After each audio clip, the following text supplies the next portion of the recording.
Bagaimana kelanjutan dari kasus dugaan suap yang menjerat Sekjen PDI Perjuangan Hasto Kristianto? Akan kita tanyakan langsung kepada jurnalis Kompas TV, Masni Rahmawati yang berada di Gedung KPK Jakarta. Selamat siang Masni, bagaimana perkembangan penyidikan kasus Sekjen PDI Perjuangan Hasto Kristianto, Masni? Ya, Mercy dan juga saudara, hingga saat ini tentunya KPK terus melakukan pendalaman terhadap kasus suap dan juga perintangan penyidikan terhadap kasusnya Harun Masiku yang menjerat ini sebagai tersangka adalah Hasto Kristianto, Sekjen PDI Perjuangan.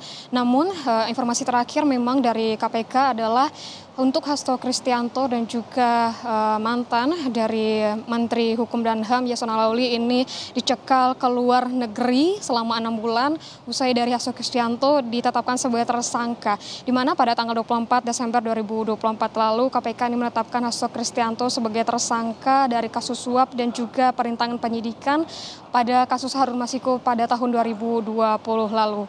Untuk dari Ketua KPK sendiri, Setio Budianto menyebutkan bahwa Hasto Kristianto ini bersama dengan Harun Masiku ini berjanji akan memberikan hadiah atau suap begitu ya, Mercy dan juga saudara, kepada mantan komisioner KPU pada waktu itu adalah Wahyu Setiawan terkait dengan penetapan anggota DPR terpilih 2019-2024, di mana kasus ini juga terkait juga dengan kasus suap pergantian antar waktu caleg PDIP pada tahun 2019 yang pada saat itu di mana nama Harun Masiku ini dijanjikan akan menjadi pengganti dari anggota PDI Perjuangan yang meninggal pada Pileg 2019 lalu. Dan juga selain itu pun perintangan penyidikan yang dimaksud oleh KPK yang dilakukan oleh Hasto Kristianto adalah dari Hasto Kristianto ini menyuruh Harun Masiku untuk merendam ponsel miliknya dan juga kabur usai adanya OTT yang dilakukan oleh KPK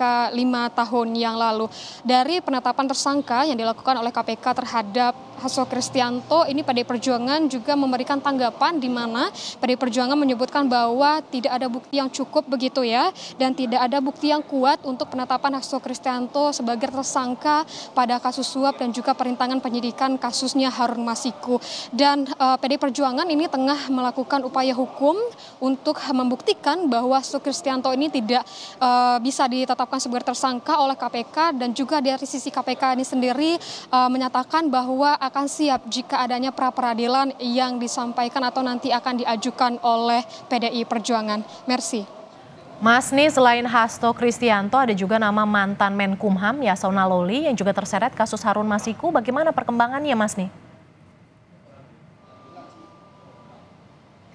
Iya, sama juga seperti dengan Hasto Kristianto, Mercy dan juga saudara. Terakhir itu dari KPK juga telah mengeluarkan pencekalan terhadap Yasona Laoly, yaitu mantan Menteri Hukum dan HAM dan juga Ketua DPP PDI Perjuangan, di mana ini kita melihat dari penetapan Hasto Kristianto sebagai tersangka, ini dilakukannya pemeriksaan terhadap Yasona Laoly beberapa waktu sebelumnya, dan juga setelah ditetapkannya Hasto Kristianto sebagai tersangka begitu ya, Yasona Laoly juga ikut dicekal ke luar negeri, dan ini sudah disampaikan juga oleh juru bicara KPK Tessa Mardika, dan membenarkan bahwa dua orang ini, Hasto Kristianto dan juga Yasona Laoly, dicekal ke luar negeri selama 6 bulan. Ini berkaitan dengan bertujuan jika nantinya dari Yasona Laoly dimintai keterangan untuk memperdalam dari kasus suap dan juga perintangan penyidikan yang berkaitan dengan kasus Harun Masiku ini, maka dari KPK ini bisa langsung untuk memanggil dan memintakan keterangan, dan tidak ada alasan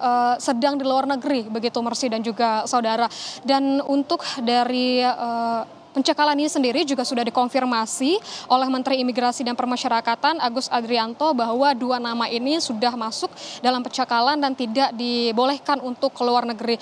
Dan juga dari mantan penyidik KPK Yudi Purnomo juga menyebutkan bahwa langkah yang dilakukan oleh KPK untuk mencekal kedua orang ini, Hasto Kristianto, dalam hal ini Hasto Kristianto dan juga Yasona Laoly, merupakan langkah yang tepat yang diambil oleh KPK. Untuk selengkapnya ini merupakan pernyataan dari mantan penyidik KPK Yudi Purnomo.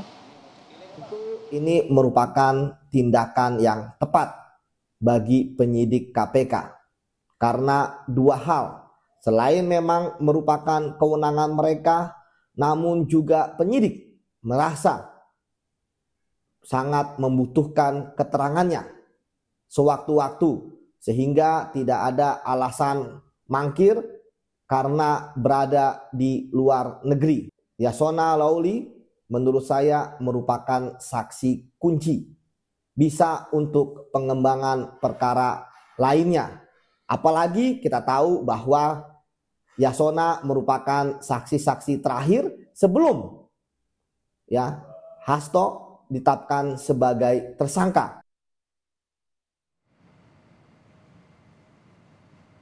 Di KPK, Yudi Purnomo menyebutkan bahwa kalau Yasona Lawli ini bisa menjadi saksi kunci dan juga bisa menjadi untuk pengembangan kasus yang berkaitan dengan Hasto Kristianto tentunya, dan juga yang tentunya berkaitan juga dengan kasus yang menjerat dari Harun Masiku. Dan kita ketahui juga bahwa beberapa waktu yang lalu sebelum penetapan dari Hasto Kristianto sebagai tersangka begitu, Mercy dan juga saudara, sudah dilakukannya pemeriksaan terhadap Yasona Lawli, baik itu kapasitasnya sebagai Ketua DPP PDI Perjuangan dan juga waktu itu sebagai Menteri Hukum dan HAM. Dan juga Yasona menyebutkan bahwa dirinya waktu itu memberikan keterangan terkait dengan yang dimana dirinya ini sempat memberikan surat ke Mahkamah Agung untuk meminta fatwa yang digunakan sebagai acuan terkait dengan sistem anggota DPR pergantian antar waktu yang dilakukan pada tahun 2020 lalu. Dan kita masih menunggu bagaimana dengan perkembangan kasus yang menjerat Hasto Kristianto, Sekjen PDI Perjuangan, dan juga bagaimana kasus perkembangan untuk kasus Harun Masiku, mengingat saat ini masih dalam masa cuti Natal 2024 dan kita akan menunggu bagaimana informasi terbaru nantinya dari KPK. Mercy. Terima kasih Masni Rahmawati, jurnalis Kompas TV yang melaporkan langsung dari Gedung KPK Jakarta.